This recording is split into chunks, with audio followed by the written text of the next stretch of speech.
Everyone. सो ये video काफ़ी ज़्यादा हेल्पफुल होने वाली है। काफ़ी सारे स्टूडेंट की रिक्वेस्ट पर मैं ये वीडियो लेकर आई हूँ।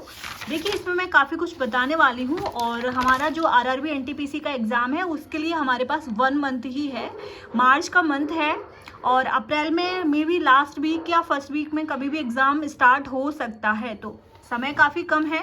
और यही जब हमारे पास समय काफ़ी कम होता है ना, एग्ज़ाम का जो लास्ट मंथ होता है ना, उसमें हम काफ़ी ज़्यादा डिस्ट्रैक्ट भी होते हैं। हमारा जो माइंड है वो काफ़ी ज़्यादा स्ट्रेस में रहता है, डिप्रेशन में रहता है और हम अपनी स्टडी को अच्छे से नहीं कर पाते हैं। जो इम्पोर्टेंट है उसको हम नहीं पढ़ पाते हैं, जिसकी वजह से हमारा जो एग्ज़ाम का स्कोर है वो काफ़ी कम हो जाता है।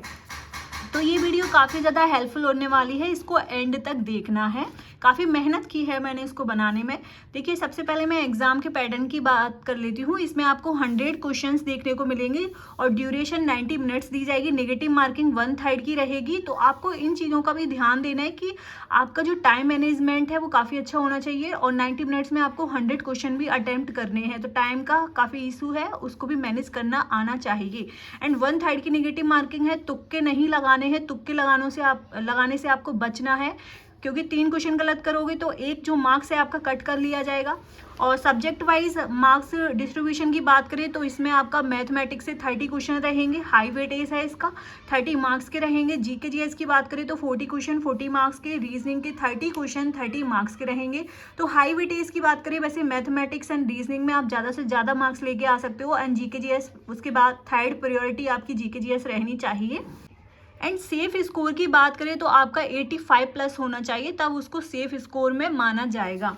फिर हमारा जब हम CBT 1 क्वालिफाई कर लेंगे उसके बाद होगा CBT 2 एग्ज़ाम और इसमें आपको टोटल 120 क्वेश्चंस देखने को मिलेंगे एंड 90 मिनट्स दी जाएंगी। 1/3 की नेगेटिव मार्किंग रहेगी। और सब्जेक्ट वाइज मार्क्स डिस्ट्रीब्यूशन की बात करें तो मैथ में आपके 35 क्वेश्चन 35 मार्क्स के, रीजनिंग में आपके 35 क्वेश्चन 35 मार्क्स के, जनरल अवेयरनेस आपका 50 क्वेश्चन एंड 50 मार्क्स के।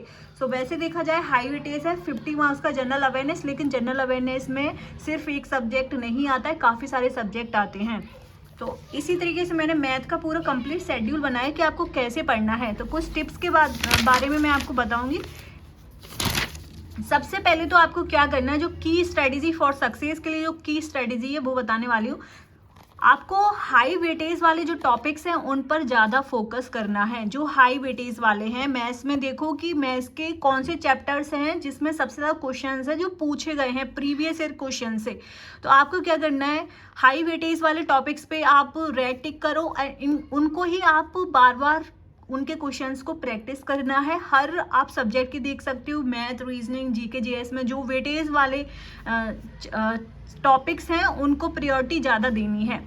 और देखिए, टाइम मैनेजमेंट करना आना चाहिए और अवॉइड नेगेटिव मार्किंग को अवॉइड करना है एंड रेगुलर मॉक टेस्ट भी देना है।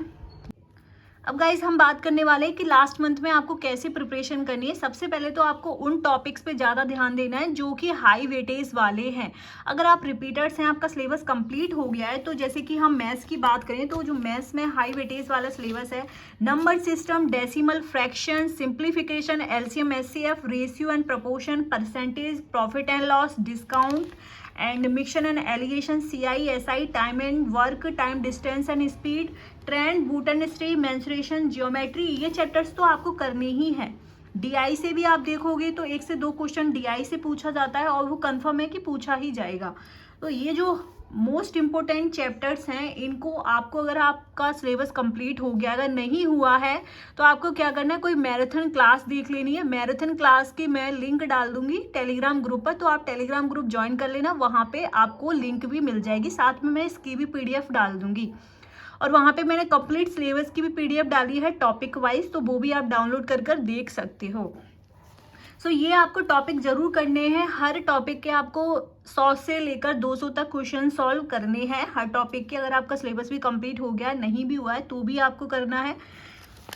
इसमें मैंने डे 1 से लेकर डे 7 तक का जो स्टडी प्लान है मैथ्स का बनाया हुआ है कि आप मैथ्स कैसे कंप्लीट करोगे। सबसे पहले तो आपको जो फर्स्ट वीक है वो आपको रखना है कंसेप्ट एंड बेसिक्स, और जो फॉर्मूला है उसको रिवाइज करने के लिए रखना है। तो डे यानी कि 1 मार्च से लेकर 7 मार्च तक तो आप क्या करोगे, इसमें number system, LCM HCF, decimal and fractions के क्वेश्चंस प्रैक्टिस करोगे। कम से कम 100 to 200 क्वेश्चन आपको हर टॉपिक के प्रैक्टिस करने हैं डे 1 से लेकर डे 7 तक, यानी कि 1 मार्च से लेकर 7 मार्च तक का आपका वीकली टारगेट ये होना चाहिए। एंड जो भी इम्पोर्टेंट फॉर्मूला है परसेंटेज के, प्रॉफिट एंड लॉस के, एसआई सीआई के, तो ये सारे आपको रिवाइज करने हैं। देखिए हम सिलेबस कंप्लीट कर लेते हैं, फिर हमें ऐसा लगता है कि हमारा सिलेबस कंप्लीट है, अब क्या पढ़े, तो वही मैं आपको आपकी हेल्प कर रही हूँ, जिससे कि आप इन सारी चीज़ों को दोबारा से पढ़ो एंड रिवीजन करो, प्रैक्टिस करो। और क्या करना है आपको, सिंप्लीफिकेशन एंड अप्रॉक्सीमेशन प्रॉब्लम्स के जो क्वेश्चन है वो जरूर सॉल्व करने, जिससे कि आपकी जो स्पीड है कैलकुलेशन की वो इम्प्रूव होगी। एंड आपको फिर 1 मॉक टेस्ट जरूर देना है। आप चाहे सैटरडे एंड संडे को 2 मॉक दे सकते हैं, उसको एनालाइज जरूर करना है। उसके लिए आप एक अलग से कॉपी बना सकते हो, उसमें आप सारी अपनी मिस्टेक्स जो भी आपने मॉक में की थी उसको नोट डाउन करो, फिर दोबारा से उन्हीं क्वेश्चंस को दोबारा रिवाइज करो, प्रैक्टिस करो। इस तरीके से आपका मॉक स्कोर भी इंक्रीज होगा। फिर हम वीक 2 की बात करें, दूसरे सप्ताह यानी कि डे 8 से लेकर डे 14 तक, ये मैं आपको मैथ का शेड्यूल बता रही हूँ। तो आपको क्या करना है, focus on high weightage topics. इस वीक में आप क्या करोगे, जो हाई वेटेज वाले टॉपिक्स हैं मैथ्स के उन पर फोकस करोगे। सो आपको कम से कम, देखिए ये जो टॉपिक्स लिखे हुए हैं ना वो 2nd वीक में आप कंप्लीट कर सकते हो। Time and work, time distance and speed, data interpretation and statics, algebra and trigonometry. और आपको 2 फुल मॉक देने हैं, सैटरडे संडे को आप फुल मॉक भी दे सकते हो। तो ये आप करोगे 2nd वीक में कंप्लीट, तो आपके 7 दिन में ये टॉपिक्स कंप्लीट हो जाएंगे, साथ में आपका फुल मॉक भी हो जाएगा। फिर इसी तरीके से वीक 3 की बात करें तो इसमें आपको क्या करना है, इम्प्रूव एक्यूरेसी एंड स्पीड। तो इसमें आपको अपनी जो भी मिस्टेक्स हैं उनको इम्प्रूव करना है एंड आपको अपनी स्पीड को भी इम्प्रूव करना है। तो वो कैसे होगी, कम से कम आपको डिफरेंट जो चैप्टर्स हैं मैथ के उनमें से आपको हर टॉपिक के कम से कम 50 से 100 क्वेश्चन सॉल्व करने, जैसे कि आपने ट्रेंड से कर लिए या आपने percentage, number system, mix questions आपको हर टॉपिक के सॉल्व करने 50-50। फिर आपको क्या करना है, शॉर्ट ट्रिक और शॉर्ट मेथड पर आपको जरूर ध्यान देना है, जिससे कि आपकी जो कैलकुलेशन वो इम्प्रूव हो और कम समय में आप क्वेश्चन को अटेम्प्ट कर पाओ। और फिर आपको करना है टॉपिक वाइज क्विज देने हैं, सेक्शनल मॉक देख सकते हो आप मैथ्स का ही, और 3 फुल मॉक देने हैं आपको, या आप सैटरडे संडे को अपना 3 फुल मॉक भी दे सकते हो। फिर बात करें तो आपको डे 23 से लेकर डे 30 तक आपको करना है final revision and mock test. तो यहाँ पे आपको शॉर्ट नोट्स हैं आपके, तो वो आपको सारे रिवाइज करने हैं, फॉर्मूला शीट्स आपको डेली प्रैक्टिस करनी है, एंड आपको 1 फुल लेंथ मॉक देना है, जिससे कि आपकी स्पीड इंप्रूव होगी। और focus on time management, try to solve each question in under 45 seconds. Maths का जो हर एक क्वेश्चन है ना वो आपको 45 मिनट के अंदर सॉल्व करना आना चाहिए, तभी आपका एक बेस्ट टाइम मैनेजमेंट माना जाएगा। और आपको क्या करना है, कोई भी न्यू कंसेप्ट नहीं सीखना है, कोई भी न्यू क्लासेस नहीं देखनी है, जो आपने पढ़ा है उसको ही रिवाइज करना है। लास्ट टाइम पे आपको ये मिस्टेक बिल्कुल नहीं करनी है। इसी तरीके से अब आपको देखो, फोकस ऑन हाई, लास्ट जो मैं की स्ट्रेटेजी बोलूँगी फॉर सक्सेस के लिए, बाकी रीजनिंग, जीके जीएस का मैं और लेकर आऊँगी। फोकस ऑन हाई वेटेज, इसी से आप उनका भी पता कर सकते हो कि आपको जीके जीएस एंड रीजनिंग कैसे पढ़नी है। Focus on high weightage topics, solve previous year questions, time management, avoid negative marking and regular mock test. ये आपको लास्ट मंथ में ध्यान में रखनी है ये बातें। देखिए मैथ्स में सबसे ज़्यादा इम्पोर्टेंट है, देखो मैथ्स सबसे ज़्यादा इम्पोर्टेंट है इस एग्जाम में, रीजनिंग सबसे ज़्यादा इम्पोर्टेंट है। ये आपको 55 स्कोर आप यहाँ से ले सकते हो। तो अगर आपका 80% भी सिलेबस कंप्लीट है मैथ रीजनिंग का, अगर आपको ऐसा लग रहा है कि मेरे सेक्शनल मॉक में 20 से 25 मार्क्स आ रहे हैं, फिर आप जीके जीएस के लिए आपको प्रिपरेशन करनी है। और अगर आप देखोगे तो इसमें हम जो सेफ मानेंगे मैथ और रीजनिंग में हमारा 30 मार्क्स का रहता है, तो इसमें आपके 25 मार्क्स आने चाहिए।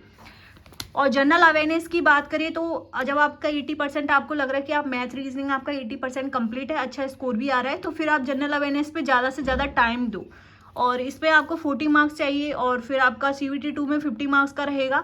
तो सेक्शनल मॉक में इसमें जो सेफ स्कोर माना जाएगा वो है 30 सेफ स्कोर CVT 1 एग्जाम में।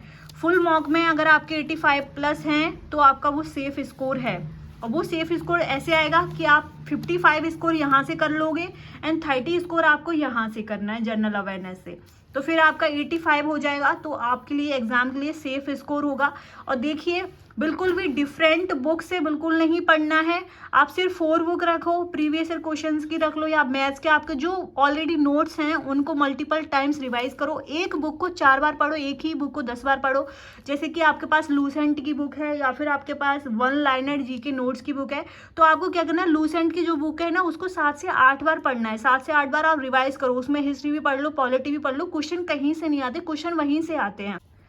और जनरल अवेयरनेस में भी आपको क्या करना है, वेटेज वाइज टॉपिक सबसे पहले कंप्लीट करने हैं। अब जैसे मैं जनरल अवेयरनेस में आपको बता दूं, स्टैटिक जीके का हाई वेटेज, साइंस सबसे पहले स्टैटिक जीके कंप्लीट कर लो, साइंस कर लो, फिर हिस्ट्री, पॉलिटी एंड फिर उसके बाद है ज्योग्राफी एंड कंप्यूटर। इकोनॉमिक्स सबसे लास्ट में, क्योंकि इकोनॉमिक्स से 1 से 2 क्वेश्चन आते हैं, चाहे आप स्किप भी कर सकते हो फिलहाल के लिए।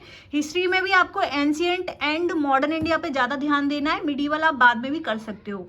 तो इस तरीके से आपको फर्स्ट ये है static GK, science, history, polity, geography and computer, last है इकोनॉमिक। तो आप इस जनरल अवेयरनेस में भी अच्छा स्कोर करना है, तो इसमें आप वेटेज वाइज ही सिलेबस कंप्लीट करो, जिसका हाई वेटेज उसको सबसे पहले। एंड और भी टॉपिक्स की मैं वीडियो लेकर आऊँगी नेक्स्ट वीडियो में। सो आप लोग टेलीग्राम ग्रुप जरूर ज्वाइन कर लेना। सो मिलते हैं फिर नेक्स्ट वीडियो में।